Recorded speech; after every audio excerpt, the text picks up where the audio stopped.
बिस्मिल्लाहिर्रहमानिर्रहीम। अस्सलाम वालेकुम दोस्तों, मैं फ़ैज़ुल हसन गुज़ार मुखातिब हूँ आपसे। सबसे पहले मेरी तरफ से पूरे आलम इस्लाम को,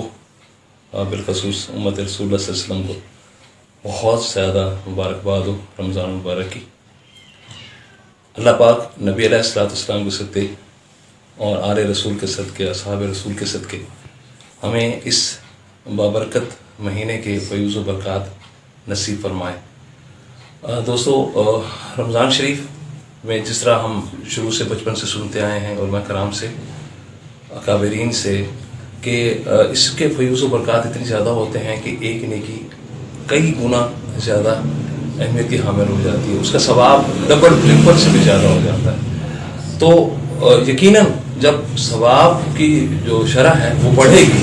तो वैसे गुनाह की शरह भी बढ़ेगी। अगर कोई इस मुतबर्रक महीने के अंदर आम हालात में भी यकीनन गुनाह है, लेकिन ऐसे दिन में जिसमें अल्लाह पाक ने आपके दर्जात की बुलंदी के लिए, आपके मकामात की बुलंदी के लिए आपके सवाब को डबल ट्रिपल और फोर्थ टाइम, पता नहीं कितनी टाइम अल्लाह के गुनाह के हिसाब से किने इतनी बढ़ाया गया, तो वहाँ पे अगर कोई गुनाह करता है, कोई गलत काम करता है, ज़ख़ीरांदोज़ी करता है,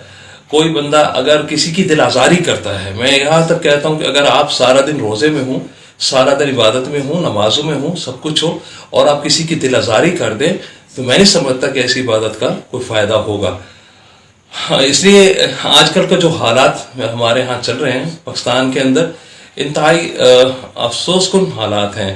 कोई अच्छे हालात नज़र नहीं आते। मेरे ख्याल में हम बहैसियत मुसलमान अगर इस महीने को देखें, इस बाबरकत महीने को, रमज़ान करीम को देखें,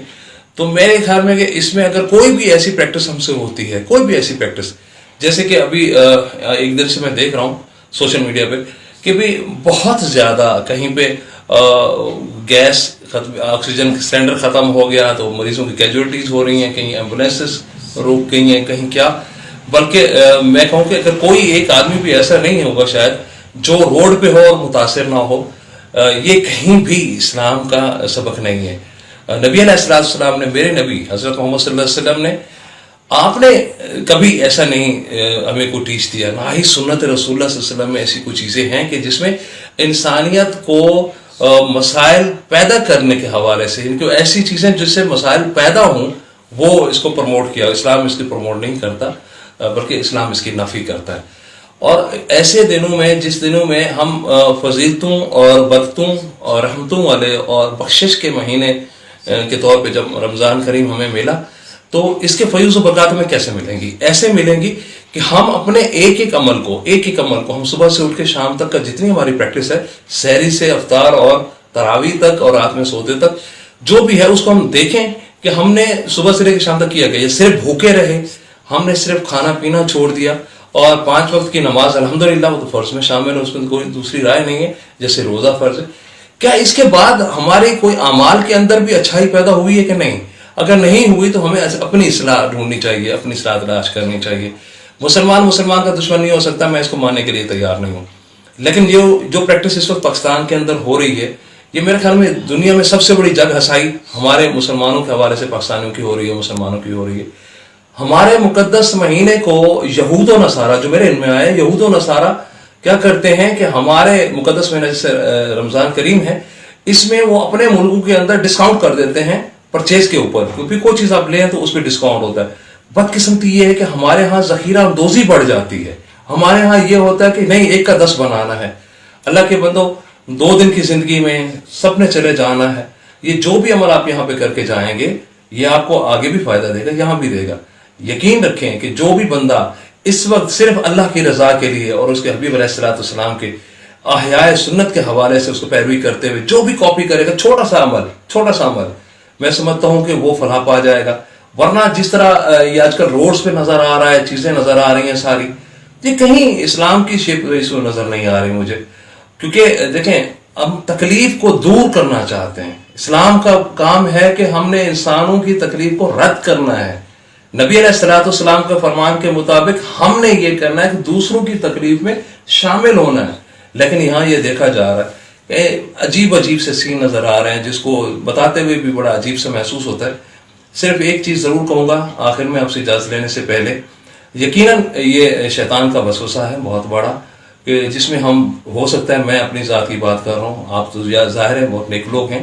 کیونکہ ہمارے یہاں سوشل میڈیا میں ہے نا کہ اگر کوئی بات سمجھانے کی کرے تو پہلے یہ سمجھتا کہ جناب یہ بڑا پڑھاکو ہے، بڑا عالم ہے، فاضل ہے، یہ وہ تو میں ہوں نہیں، عام آدمی ہوں، عام انسان ہوں، عام مسلمان ہوں، جو سمجھتا ہوں وہ میں آپ سے بات کرتا ہوں کہ دیکھیں ایک چیز تو ذہن میں رکھ لیں، ہم ایک چیز ذہن میں رکھ لیں، نیچر سے، قدرت سے، فطرت سے آپ جو ہے نا ہٹ نہیں سکتے، فطرت سے آپ ہٹیں گے تو اللہ کا انتقام آپ کا منتظر ہے۔ آپ کو کوئی رائٹ نہیں دیتا کسی کے بنیادی حقوق کو سلب کرنے کا، وہ کوئی بھی ہے، وہ کوئی گورنمنٹ آفیشل ہے، وہ کوئی عام آدمی ہے، کوئی بھی ہے، ہر آدمی اپنے ڈیکورم میں رہے، ہر آدمی اپنے ڈیکورم میں رہے، نہیں رہو گے تو پھر ایسے رمضان کے فیوز و برکات آپ نہیں لے سکتے، نہ میں لے سکتا ہوں۔ خدارا میری اس التجا کو پرسنل لیجیے گا، کیونکہ ہم نے ایک مشن بنا رکھا ہے سوشل میڈیا پہ، ہم نے نہ کسی عالم کی بات کو ماننا ہے، نہ ہم نے کسی سیاستدان کی بات کو ماننا ہے، نہ پی ایم آپ سے بات کرے اس کی ماننی ہے، نہ کوئی اور بات، کسی کی بات نہیں مانی، بلکہ ایک جنگ ہے چل رہی ہے، وہ یہ ہے کہ ہر آدمی بہتان تراشی پہ لگا ہوا ہے، اور بہتان کا کتنی بڑا گناہ ہے وہ شاید ہمارے تصور میں بھی نہ ہو، اللہ معاف کرے، زنا سے بڑا گناہ ہے بہتان۔ اور یہ جو ہم صبح سے لے کے شام تک چغل خوریاں اور یہ ساری غیبتیں کرتے ہیں، پتہ ہے اس کے ادراک کا کہ آپ کو پتہ ہے، نہیں پتہ تو بھائی میرے علماء کرام سے پوچھ لیں، کہیں سے پوچھ لیں، بزرگوں سے پوچھ لیں، اپنے والدین سے پوچھ لیں، یہ بہت بڑا کبیرہ ترین گناہ ہے۔ اب ٹی وی پہ دیکھیں تو صبح سے لے کے شام تک یہی ہے، ایک آدمی جھوٹ بولتا ہے، دوسرا اس کو پروٹیکٹ کرتا ہے، صبح سے لے کے شام تک یہی پریکٹس چل رہی ہے۔ اللہ ہمیں اس ریاکاری سے، اس بہتان سے، اس جھوٹ سے، جو مختلف عوامل میں، چاہے وہ مذہبی حوالے سے ہو، سیاسی حوالے سے ہو، کسی حوالے سے ہو، ہمیں اس سے محفوظ رکھے اور ہمیں رمضان کریم کے فیوز و برکات نصیب فرمائے، اور اس دعا کے ساتھ کہ اللہ مجھے میرے لفظوں پہ قائم رہنے کی توفیق دے، اور مجھے اور آپ کو اس پہ عمل کرنے کی توفیق عطا فرمائے۔ بہت مہربانی، السلام علیکم۔